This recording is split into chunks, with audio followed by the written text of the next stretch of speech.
pa. Kung meron ba o wala. Ito, sira na tal. Uy.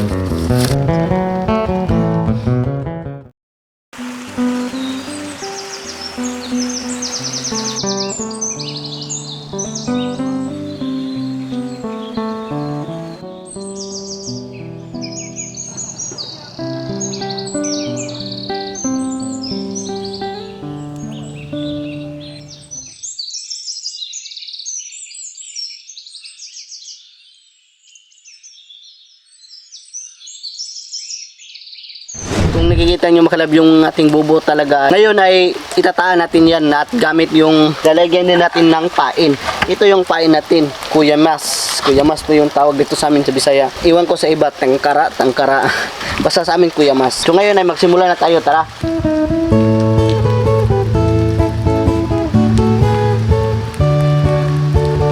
Ito yung Kuya Mas. Ganun mo lang makalabo kapag magpain kayo.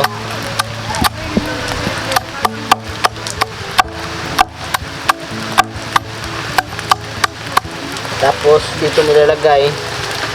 Ganun mo lang, oh. Ayan. Ayan po. Ayan. Tapos yung straw naman ay papasok mo dito yung pain. Tapos hihilahin mo ganito. Hindi lang. Ganun mo lang. Para mo mahigpit para hindi makawala yung pain natin.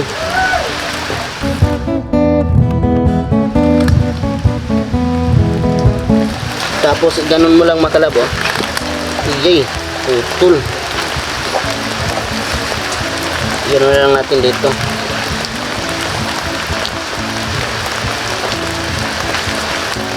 Tapos yung seradura naman ay ganun mo lang, oh. Lalagyan mo ng stick, kawayan na maliit para hindi makawala yung seradura nila, para hindi makalabas yung crabs.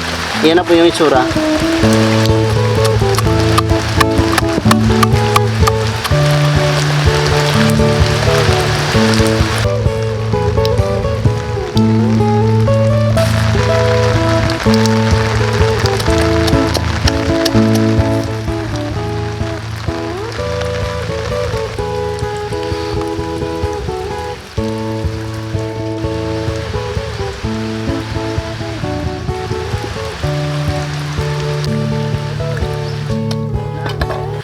So yun makalab, dahil nalagyan na po natin yung mga bubo natin ng pain makalab, ngayon ay ikakarga na natin doon sa ating bangka makalab, para pagkapunta tayo doon sa fish pan nila mama makalab, doon tayo tataan sa kalubian makalab, no, para makakuha din tayo ng mga crabs makalab, no. Malalaman yan bukas makalab.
Liho ka ha. Karong yung video. Liho kayo na.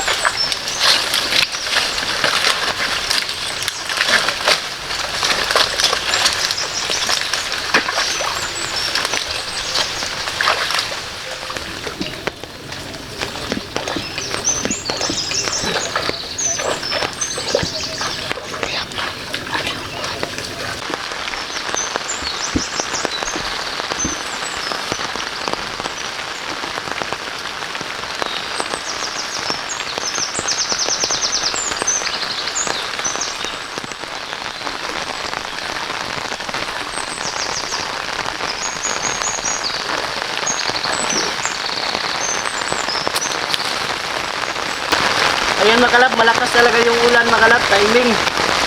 At favorite dito sa mga crabs mga kalab, yung labas din mamaya. Mayang gabi ay ting labasan ng mga crabs kasi medyo yung tubig ay hindi matinaw, medyo malubog.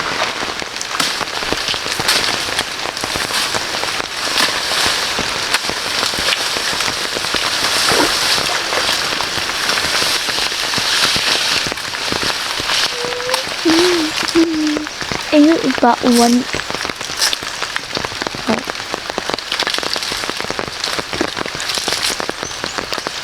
Bakit ko nyo dala nyo yan? Ha?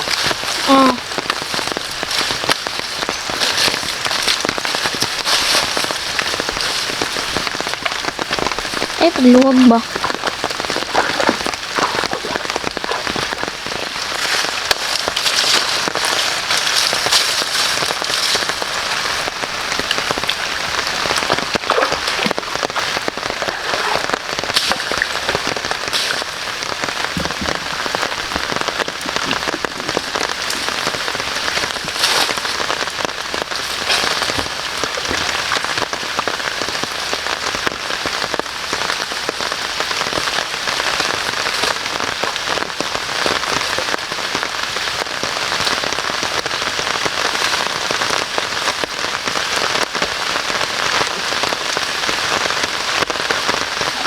So yun mga kalab, naabutan tayo na medyo madilim-dilim na mga kalab. So ngayon ay uuwi na din tayo. So bukas na lang tayo abang mga kalab na pagliliban natin bukas.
So ngayon makalab, pupunta na tayo sa fish pond makalab at lililibahin na natin yung ating taan makalab. Sana makalab may kuha tayo para malalaman din ninyo makalab kung meron ba o wala. So ngayon ay tara na!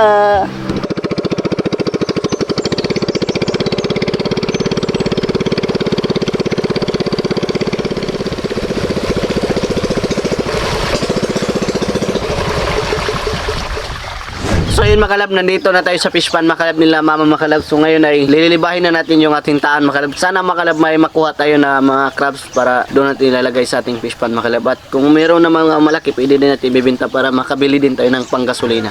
So unang lilibahin natin dito. Asa to ba? Ay dapat Dira, yan may kahoy da. Unang lilibahin natin makalab. Sana may kuha tayo. Dari no? Da lagi. Apa Da. Na?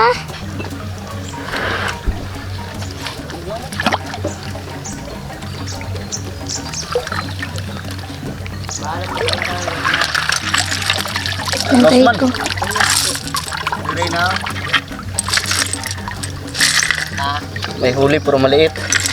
Ayan, may huli tayo mga kalab, puro similya. Ayan mga kalab, sa isang bubutas lang pasok.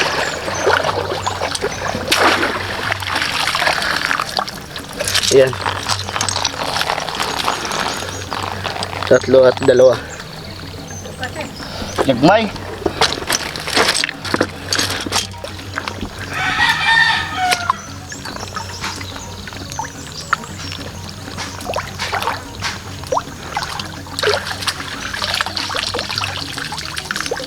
Ayan, may huli. Maliit.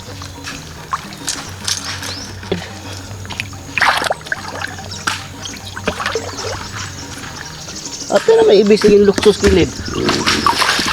Ibis. Kumatoy man. May huli oh.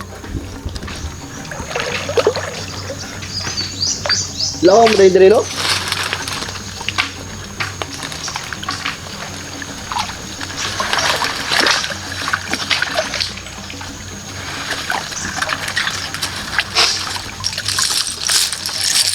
Yan, may huli din, puro maliit. Punan mo natin ng umang.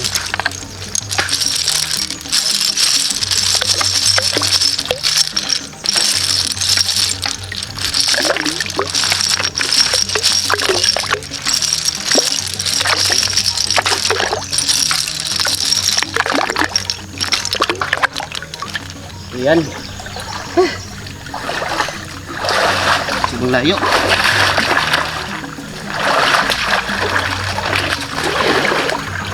Yan, ito po yung huli natin. Isang bubo, 2. Ito, 3. Isang bubo, 3 din napasok. Ito wala. Iwan ko bakit walang pumapasok na crabs. Ito malaki. Ayan. Naman tayo sa bandang sa likuran makalab sa fish pan. Medyo sobrang layo talaga yung pinaglalagyan natin ng bubo makalab. Ayan. Sana may huli. Pumilya. Isa lang yung pumapasok.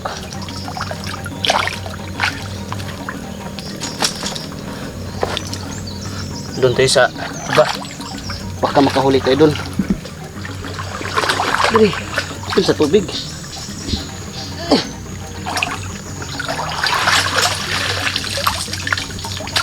Walang huli. Walang huli mga kalab. Nubo sa umang po yung ating pain. 2 yung walang huli.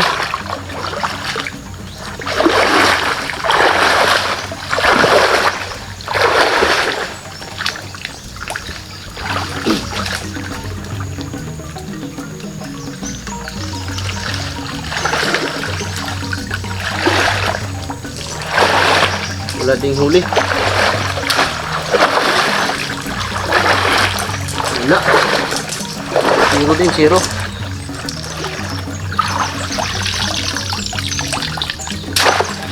Yung huli pero maliit. Isa lang.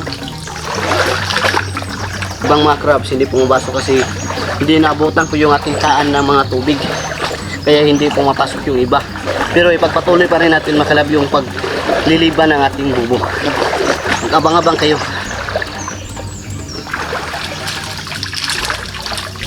Iyan, 3. Pero maliit. 3 pero maliit mga kalaba. 1, 2, 3.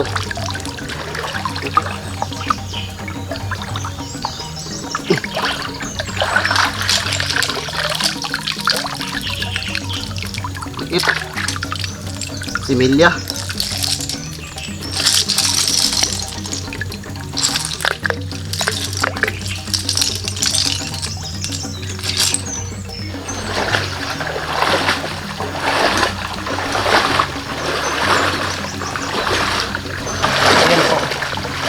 Tatlo yung nakuha natin, nahuli natin sa isang bubo. Ito, badji naman po. Maliit.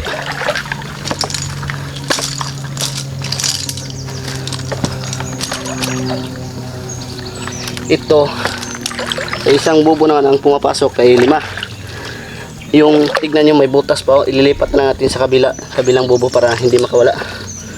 Dito natin ilipat kasi may butas yung isa. Lalagyan din natin ng lock para hindi makawala.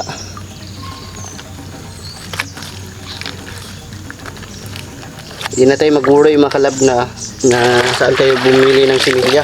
So yung ating nakukuha na mga maliit ay papasok na natin doon sa ating ilalagay na lang natin doon sa ating fish pan para hindi na tayo mag-worry kung ilan ba yung ating lalagay na similya. At siyempre mga kalab, doon naman tayo sa kabila mga kalab, lilibahin natin yung kabilang, doon tayo sa kabilang fish pan naman mga kalab ay lilibahin natin yung ating taan kasi madami-dami doon.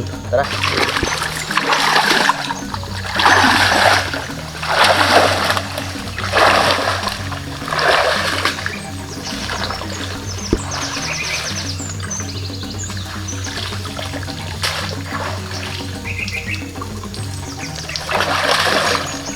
Yan.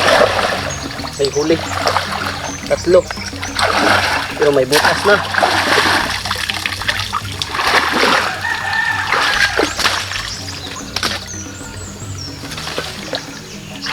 May butas. Yan po, 3. May butas agad. Tatayaan muna natin.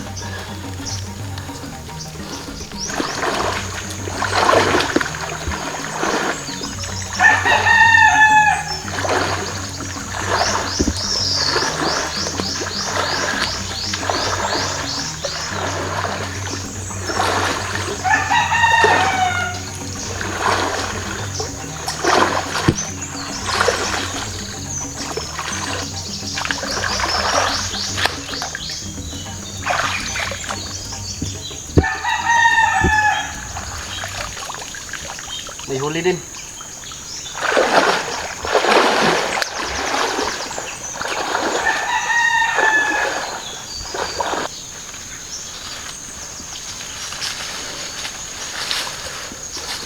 Maliit, mga maliit yung nahuli natin, sinilya.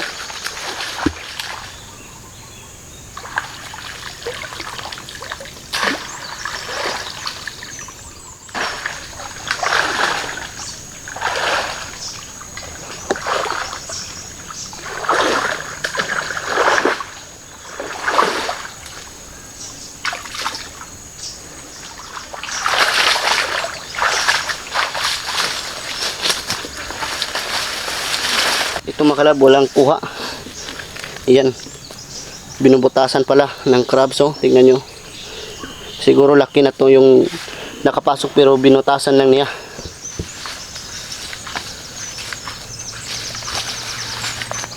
Ayan. So ito na lahat yung ating mga bubo mga kalab. Yung iba nandun sa kabila. So lilibahin na lang natin yung iba. Tara.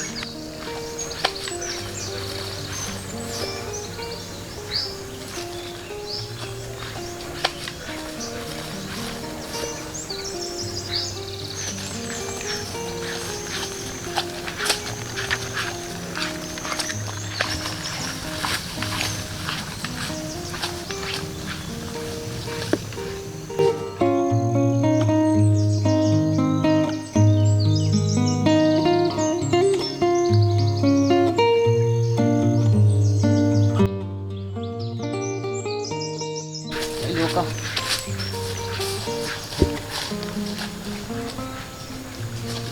Ito na po yung ating mga na itaan natin kahapon mga kalab. Ipaplastaran natin yung ating mga bubo.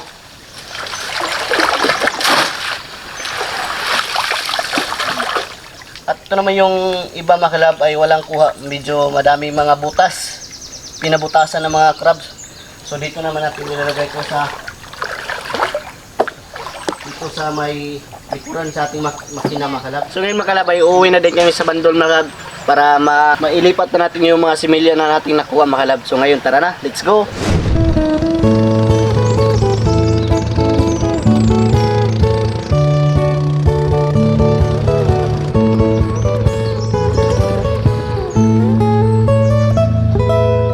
So yun makalab, nakarating na kami dito sa bandol makalab. So yung ating mga bobo naman ay babalik natin doon sa ating bahay noon makalab. So ayan na po. Ito na po yung nahuli natin. Wala ni suod. Wala. Wala po yung nahuli natin dito makalab. Oh.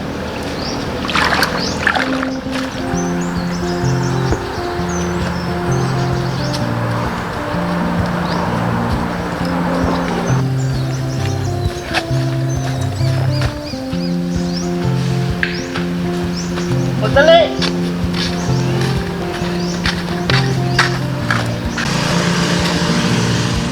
Sa totoo lang, nakakapagod talaga kapag magtaan. At least nakikita ko yung bibi ko na masaya siya. Okay na yan, sapat na sa akin. At ayan, nawawala po yung pagod ko kasi nandito na siya, yung bibi ko. Gagawin ko ang lahat, mapapasaya ko lang siya. Hindi ako magrereklamo kung ano mo yung hamon sa buhay. Basta't ang importante na magkasama kami. Okay na yan. Dahil ang totoong nagmamahal ay kailangan talaga isugal yung sarili mo para sa iyong minamahal. So, ngayon mga kalab, ay ngayon lang talaga ako nakaano dahil nag-meeting kami sa school namin dahil alumni kasi. So, pasensya. So, si Giselle lang po yung nag-video at sobrang dami po nung nila mga kalab nakuha. Ala, singkat.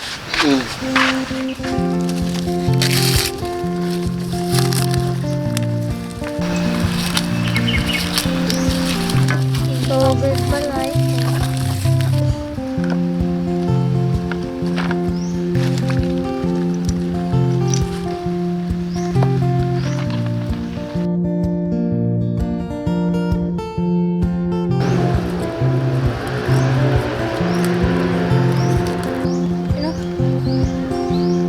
Tingnan nyo mga kalab, ito, sira na talaga yung yung papasukan ng crab. So ayan po, yung sa Bisaya pababa na, guba na talaga, sira na. Pero yung dalawa talaga yung pumapasok, tingnan nyo. Ayan, dalawa yung nakuha. Uy, kuan. Pumili ko. Look niya.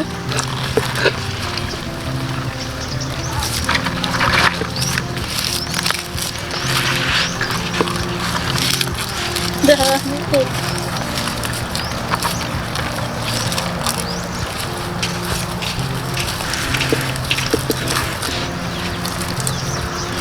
At siyempre mga kalab, dito naman ilalagay natin yung similye. Similye. Similya dito natin ilalagay yung similya mga kalab at lalagyan din natin ng mga damo-damo para hindi magka pinaakay sa Bisaya pa. Lagyan ng dahin, hindi dahon. Lalagyan din natin ng dahin para hindi magka gumaganon ba, hindi mag-away-away sila lahat. Kung nakikita nyo mga kalab, ay isa lang yung kagat niya mga kalab. Sipit. Sipit. Isa lang yung sipit. Tutubo din ito mga kalab.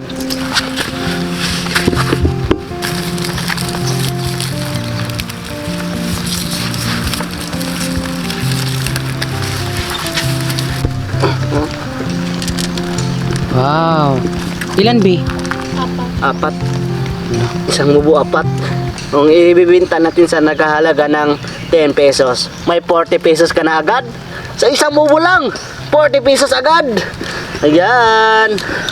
At siyempre makalab, ito po yung nakuha ko makalab, mga pinakamalaki talaga, pero medyo sa Bisaya pa, bago lang nakaluno. Bagong luno. Bagong pumapalit sa Sobrang laki niyan. Oh, king crab mga kalab. violet. Color violet siya, jara. Kuha na, oy. Sobrang laki, oh. Inuok ko.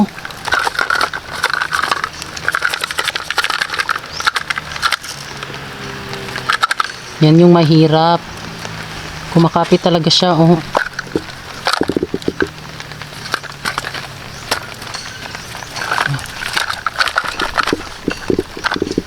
Hirap kunin.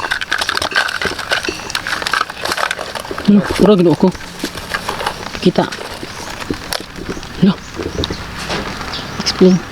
Ito po mga kalabay, tinatawag naman dito sa amin mga kalabay, violet na king crab. Mayroon bang king crab na pula? Wala. Pink. Wala. Green lang at ito violet. Ah, green at violet. Kababago pa lang nagpalit ng shell niya mga kalabo. Tingnan nyo, Oo. napaka-humok. So ngayon mga kalab ay tapos na po ni Francis nakuha po yung mga alimango at nilagay talaga dito sa ating sibot mga kalab. Ano ba tawag dito, Binet? Basta yun ang mga kalab at syempre tinali po siya. So yung mga nakuha pong mga kalab malaki-laki at matataba ay syempre ibebenta talaga namin mga kalab, no? Bakit nga ba namin ibebenta? Syempre para magkapera kami mga kalab, kasi alam niyo mga kalab, no, sa mga nakaraang araw naubos talaga lahat ng pera namin. Bakit nga ba naubos? Syempre ganun talaga kapag may plano ka sa buhay mo. Syempre kung gusto mo mag-invest, talagang kailangan talagang gumastos ng malaki. Kaya wag na kayong magulat kung bakit palagi talagang nauubos yung pera namin, dahil talagang yung pera namin ay nilalaan na talaga namin sa saktong paraan at para sinusure namin namin na yung pera na nilalaan namin ay mababalik din sa amin. Kaya yun po, talagang nauubusan talaga kami ng pera kasi hindi naman ibig sabihin na vlogger kaya hindi ka nauubusan ng pera. Nauubusan ka talaga kapag may plano ka sa buhay. At syempre, pasalamat din po ako kay Mama Inday at kay Papa Buboy kasi kapag walang-wala talaga kami, sila talaga yung agad-agad namin na natatakbuhan. Noon pa man talaga mga kalab. Kaya sabi ko kay Mama na mapautang naman. So, nangungutang ako mga kalab pero kay Mama Inday lang at kay Papa Buboy. Sa ibang tao, hindi na ako nangungutang mga kalab. Kaya maraming salamat kay Mama Inday at kay Papa Buboy. At syempre, excited kami mga kalab kasi magkakaroon na naman kami ng pera. So, bukod po sa mga kalab pag-vlog, syempre yung sideline din namin. At mga kalab, magpapaano ng alimango. Tingnan mo mga kalab, tingnan nyo po. Ayan. O diba, alimango. O. At syempre, kung hindi ka marunong magtali, wag mo na lang gawin kasi 'di ba talagang nakakatakot talaga kasi talagang masipit ka talaga kasi sobrang talaga mga kalab, medyo masakit talaga siya. Kaya ito po ang aming alimango. So sobrang taba po ng ating mga alimango mga kalab kasi para po talaga silang naka King's Vita Plus mga kalab, no? So magtatanong pa ako kung pwede ba ipalagay kasi yung mga kalab vitamins lang naman hindi niya nakakaano. So 'di ba yung pinaano namin sa bangus namin is nilalagyan po namin ng King's Vita Plus Animal Feed Supplement. So hindi po siya nakakaano, talagang bawal lang talaga siya sa tao pero meron po siyang human grades mga kalab na para din sa mga isda, baboy or anumang dapat ipainom doon. So itatry natin mga kalab, tanungin kung pwede ba siya sa alimango mga kalab, no? Kasi kung pwede siya, talagang mas tataba talaga siya. Syempre ayan din po si Francis na talagang super sipag talaga at 'di ba na yan, buhay na talaga yan ni Francis noon pa man. Kaya kung nakikita niyo po si Francis talagang super galing niyang ng mga alimango, ganun. At siyempre mga kalab, yung nakuha din namin na si Milya makalab, imbes ibebenta namin sana pero wag na lang kasi mayroon naman kami fish pa, no? So Yes. dyan na lang namin Ilalagay na lang namin din. At syempre sa mga nakakita dito siguro or dito taga sa amin or may balak na kunin, sige go. Basta wag ka lang magpakita kasi matitrading ka talaga. Baka masabi kang agoy-agoy mapriso ka, di ba? Kaya yun po mga kaso, sobrang galing ni Francis kumuha ng alimango. Kaya ayun, nakahuli din po siya ng baklang alimango. Kaya ito po. So ayan mga kalab, I hope na na-enjoy kayo sa vlog po ni Francis dahil at syempre si Giselle din mga kalab na camera woman. So talagang siya po ang susunod na Darna. Siya po ang susunod na vlogger mga kalab. So siguro soon ay mag-vlog din po si Giselle. Hindi muna sa ngayon kasi magfo-focus muna sa pag-study. Ayan, so kailangan din po siyang i-guide. Maraming salamat din po sa lahat po ng nanonood ng vlog po namin. Every day, every night, every Sunday. afternoon at talaga yun mga kalab. So maraming salamat po sa lahat po nanonood at syempre bago kayo umalis, please don't forget to subscribe our YouTube channel at kami ang Family Love Team nagsasabing dapat love lang.